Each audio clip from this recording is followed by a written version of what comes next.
สิ่งที่สำคัญที่สุดในการอยู่ร่วมกันอาจารย์ก็ว่าเรื่อยๆเป็นว่าสมัครสมานสามัคคีให้มีเมตตากายกรรมต่อหน้าและรับหลังต่อกันเฮ็ดอีหยังก็หวังแต่ประโยชน์เกื้อกูลแก่กันและเฮ็ดเว้าอีหยังก็หวังแต่ประโยชน์เกื้อกูลแก่กันต้องการให้กันและกันมีความสุขแล้วก็เว้าคิดคือกันคิดก็คิดแต่แนวที่ดีๆต่อกันหวังประโยชน์สุขให้เกิดขึ้นแก่กันและกันแล้วก็คิดสามอย่างนี้เป็นเบื้องต้นในการเป็นอยู่ร่วมกันของพวกเรามีเมตตาปรารถนาดีต่อกันต่อหน้าและรับหลัง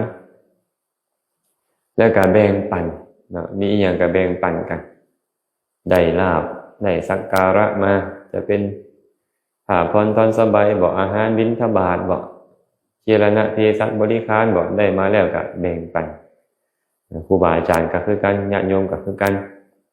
ให้ตั้งทำขอนี้ไว้ในใจแต่ที่สำคัญขึ้นไปก็หั่นก็คือมีทิฏฐิความเห็นเสมอกันมีศีลเสมอกันรักษาศีลให้เสมอเหมือนกันเป็นบ่แม่ตุให้ขาวถือศีล8ก็ให้เสมอเหมือนกันครูบาอาจารย์ถือศีลยิ่งขึ้นไปก็ให้เสมอเหมือนกันสำคัญขึ้นไปก็หั่นก็คือทิฏฐินั่นแหละความเห็นที่ตรงกันนี่นะมันจะอยู่ร่วมกันอย่างผาสุกคันเห็นว่าตรงกันแล้วมันอยู่ร่วมกันผาสุกเมื่อไหร่เป็นบ่แม่ตุมันต้องมีความเห็นตรงกันเห็นว่าบาปมีบุญมีเหมือนกันในเบื้องต้นเนี่ยต้องเห็นว่าบาปมีบุญมีการกระทำดีได้ผลดีการกระทำบ่ดีได้รับผลที่บ่ดีการให้ทานบูชาบวงสรวงมีผลอย่างนี้เป็นต้นนะเบื้องต้นเนาะและก็ความเห็นเรื่องอื่นๆควรให้ตรงกันถ้าหากความเห็นบ่ตรงกันก็ต้องอาศัยธรรมะคำสอนนั่นแหละเพราะว่าพวกเราก็ออกบวชเจาะจงพระสัมมาสัมพุทธเจ้าเจาะจงพระรัตนตรัยเจาะจงธรรมะคำสอนแนวใดล่ะที่เฮ็ดให้เราตรงเห็นตรงกันได้ก็คือคำสอนเป็นว่าคือคำสอนอาตมายังประทับใจคำว่าของผู้เฒ่าโบราณเพิ่นบอกว่าไม่ใหญ่น้อยเดียรดาษเป็นถันรวมกันเป็นดงสูงหมู่ขยุงยางเสื้อเครือเขาเกี้ยวเลียวลงทางลุ่มพัดยังมีซุมหมู่น้อยทางพื้นได้จอจีไม่หมู่นี้ถึงสิห่างกันไกลความสัมพันธ์มันมีเลยอยู่นำกันได้ฝูงขยุงยางไม่ใบหนาได้เป็นห่มให้เจ้าซุมหมู่น้อยทางพื้นได้ซุมเย็นไม่หมู่น้อยก็คือดังเดียวกันได้พากันปกคลุมให้ซุมเย็นทางเงาให้หมู่ลุกโขเท่ามหันโตต้นใหญ่มีชีวิตอยู่ได้เสมอด้ามดอกดังกันสังคมคนเฮานั่นก็คือดังเดียวกันถึงสิรวยหรือจนก็อยู่นำกันได้ฝูงขยุงยางไม่ในภัยสนเป็นตัวอย่างอาศัยธรรมพระเจ้าสมานเข้าใส่กันพี่น้องเอ้ยผู้เฒ่าโบราณเพิ่นบอกไว้แบบนี้เนี่ยโยมไม่มากล้นเดียวระดาษเป็นทันรวมกันเข้าจงค่อยเอิ้นว่าดงสูงดงใหญ่ได้เป็นบ่แม่ตุรวมกันเป็นดงสูงหมู่ขยุงยางเสื้อเครือเขาเกี้ยวเลียวลงทางลุ่มพัดยังมีซุมหมู่น้อยทางพื้นได้จอจีต้นไม้ใหญ่หั่นนะก็บ่ได้เดียวดายได้ยังมีเครือเขาเล็กเครือเขาน้อยเกี่ยวพันอยู่มีต้นไม้เล็กต้นไม้น้อยจ้อจีขึ้นมาทางลุ่มนะไม้หมู่นี้นะถึงมันสิห่างกันไกลบางเทื่อต้นยางใหญ่บางเทื่อต้นขยุงสูงเป็นบ่แม่นตุบางเทื่อเป็นต้นแต้เป็นต้นแคนเป็นต้นไม้ใหญ่เลยบางอย่างก็เป็นต้นไม้น้อยบางอย่างก็เป็นเครือเขาน้อยแต่ว่าทั้งสองอย่างนี่นะทางต้นไม้ใหญ่ไม้น้อยนี่นะอาศัยกันและกันความสัมพันธ์มันมีเลยอยู่นำกันได้เห็นไหมมันต้องมีความสัมพันธ์กันในต้นไม้นี้ก็ได้ต้องมีความสัมพันธ์กันสัมพันธ์แบบใดล่ะฝูงขยุงยางไม้ใบหนาได้เป็นห่มต้นไม้ใหญ่ก็เป็นต้นไม้ที่สูงที่ใหญ่ที่ใบหนากับปกคลุม ใบหนาได้เป็นโฮมให้เจ้าซุมหมู่น้อยทางพื้นได้ซุมเย็นอันต้นไม้น้อยนี่คันแดดแผดเผาบ่นี่ตุบ่มีต้นไม้ใหญ่บางให้ตายก็มีต้นไม้บางประเภทต้นไม้น้อยเป็นบ้างต้นไม้ใหญ่ก็ใบหนาได้เป็นโฮมให้เจ้าซุมหมู่น้อยทางพื้นได้ซุมเย็นเช่นเดียวกันเพิ่นบอกว่าซุมหมู่น้อยก็คือดังเดียวกันได้พากันปกคลุมให้ซุมเย็นทั้งเงาให้หมู่ลูกโขเท่ามหันโตต้นใหญ่มีชีวิตอยู่ได้เสมอด้ามดอกดังกัน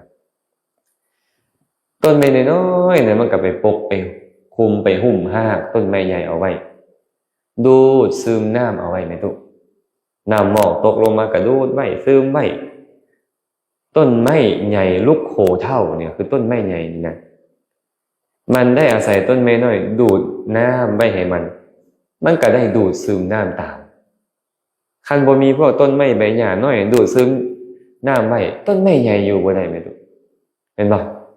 มันก็ได้อาศัยต้นไม้น้อยเนี่ยปกคลุมเอาไว้มันก็ดูดเอาน้ำเอาสารอาหารเลี้ยงกันต้นไม้ใหญ่ต้นไม้น้อยก็เลยได้อาศัยกันหมุนวนอยู่แบบนี้ดำรงชีวิตอยู่หลายปีหลายสิบปีหลายร้อยปีเป็นวัฏจักรของมันอยู่แบบนี้อันนี้ต้นไม้นี่ตุผู้เฒ่าเพิ่นก็เลยบอกมาสังคมคนเฮานี่ก็คือดังเดียวกันเด้อถึงสิรวยหรือจนก็อยู่นำกันได้ไอ้คำว่ารวยหรือจนนี่นะหมายถึงว่าเจ้าสูงยิ่งใหญ่ปานใดก็ตามต่ำต้อยด้อยค่าปานใดก็ตามมันอยู่นำกันได้ร่ำรวยก็บ่อาศัยคนทุกข์มาสิอยู่ได้แม่ตุคนร่ำรวยก็ได้แม่นบ่คนทุกข์ก็ต้องอาศัยคนร่ำคนรวยคนร่ำคนรวยก็ต้องอาศัยคนทุกข์เจ้าใหญ่ไม่เตก็ต้องอาศัยผู้น้อยแม่นบ่แม่ตุผู้น้อยก็ได้อาศัยเจ้าใหญ่ในตุนั้นคันมันบ่อาศัยกันโอ้ยพินาศในตุคันแก่งแย่งสิ่งดีกันพินาศหมดบ่แม่นว่าใหญ่แล้วจะล่มบ่เป็นแม่นบ่แม่ตุบ่แม่นว่าน้อยแล้วจะบ่พินาศบ่แม่นอาตมาได้ยินข่าวอยู่ประเทศเนปาลรัฐมนตรีของเขาเจ้าคนนั้นก็ประกาศลาออกทันทีเลยไม่ดูเขาประท้วงบริหารประเทศล้มเหลวเขาประท้วงแล้วก็เผาเฮือนนายกเผาสำนักงานนายกเด็กน้อยได้ไปตัวอายุ12ปีฮอด27ปีประมาณประท้วงทั่วบ้านทั่วเมืองเผาสถานที่ต่างๆทุบตีพวกข้าราชการที่โกงบ้านกินเมืองนี่ก็แทบบ่ทันไปตัวบางคนหนีออกจากประเทศได้ก็หนีไปก็เลยเป็นส่วนละวนไปเบิดย้อนอย่างนี้ตุระบบของเขาเจ้าบ่เกื้อกูลกันแม่นบ่ประเทศอินโดนีเซียก็คือกันเขาก็ลุกฮือขึ้นชาวบ้านลำบากบาดลูกคนใหญ่คนโตเงินเดือนก็คือว่าบ่แพงปานใดเที่ยวหรูหราเอาแท้เอาว่าเขาก็เลยประท้วงกันเนาะรัฐบาลก็สั่งให้ยิงประชาชนตายไป20-30 คนประชาชนก็แห้งลุกฮือขึ้นบัดนี้สุดท้ายประกาศลาออกเมิดรัฐบาลเขาบ่มีผู้ใดคุ้มครองกันได้เดี๋ยวนี้ตุย้อนหยังเป็นตุฮู้บ่บ่เกื้อกูลกันเนาะต้นไม้ใหญ่ก็บ่เกื้อกูลแก่ต้นไม้น้อยต้นไม้น้อยก็บ่เกื้อกูลแก่ต้นไม้ใหญ่คือคนเฮานี่แหละผู้ใหญ่ก็เอาเปรียบผู้น้อยก็บ่อนุเคราะห์ผู้ใหญ่เอาไปเอามาก็ผิดป้องต้องเถียงกันอยู่นำกันบ่ได้ผู้เฒ่าเพิ่นเลยบอกว่าสังคมคนเฮานี่ก็คือดังเดียวกันเด้อถึงสิรวยหรือจนก็อยู่นำกันได้ผู้รวยก็อนุเคราะห์ผู้ทุกข์ก็อนุเคราะห์ผู้รวยแม่นบ่แม่ตุผู้รวยเขาก็ได้มาจ้างผู้ทุกข์นี่แหละเฮ็ดเวียกเฮ็ดงานให้ผู้ทุกข์ก็ได้อาศัยผู้รวยนั่นแหละมีเงินมีคำมาเลี้ยงอยู่จุนเจือครอบครัวต่างฝ่ายต่างอาศัยกันเห็นบ่เจ้าใหญ่ไม่เตกันบ่อาศัยไฟฟ้าราษฎรเนี่ยสนับสนุนก็อยู่บ่ได้คือกันเนี่ยแม่ตุไฟฟ้าราษฎรกันบ่อาศัยผู้ใหญ่ไม่เตเป็นผู้นำเป็นผู้จัดการระบบการเป็นอยู่ของสังคมก็บ่ได้อีกทั้งสองฝ่ายก็เลยต้องอาศัยกันเห็นบ่แบบนี้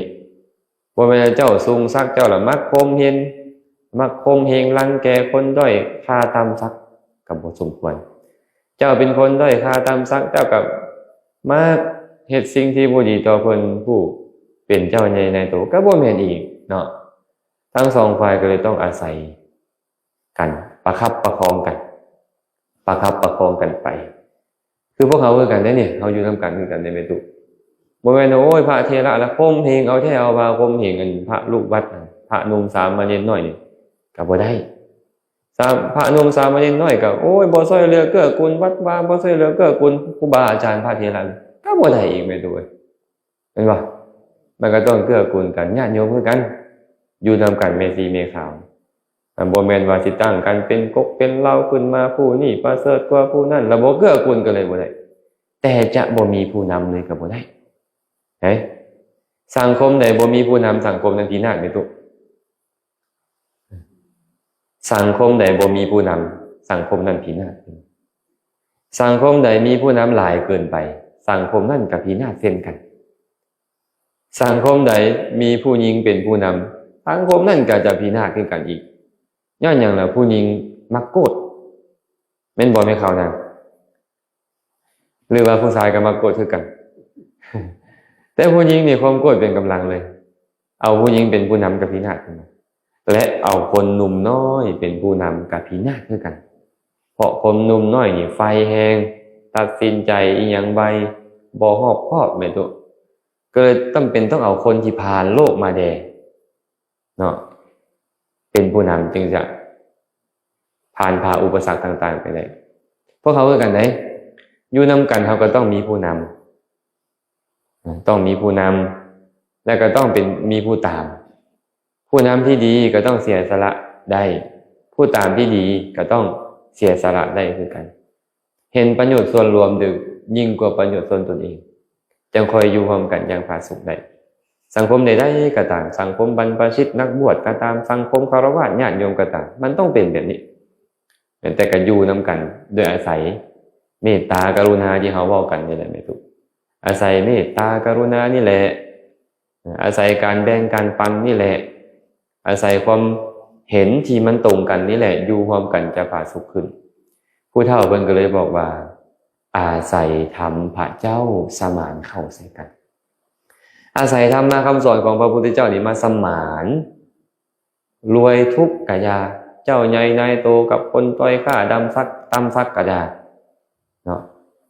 เอามาสมานเข้ากันให้ประคับประคองกันดำเนินไปอย่างผาสุกได้ฉะนั้นธรรมพระเจ้าก็คือธรรมะคำสอนของพระสัมมาสัมพุทธเจ้าเนี่ยเอามาสมาน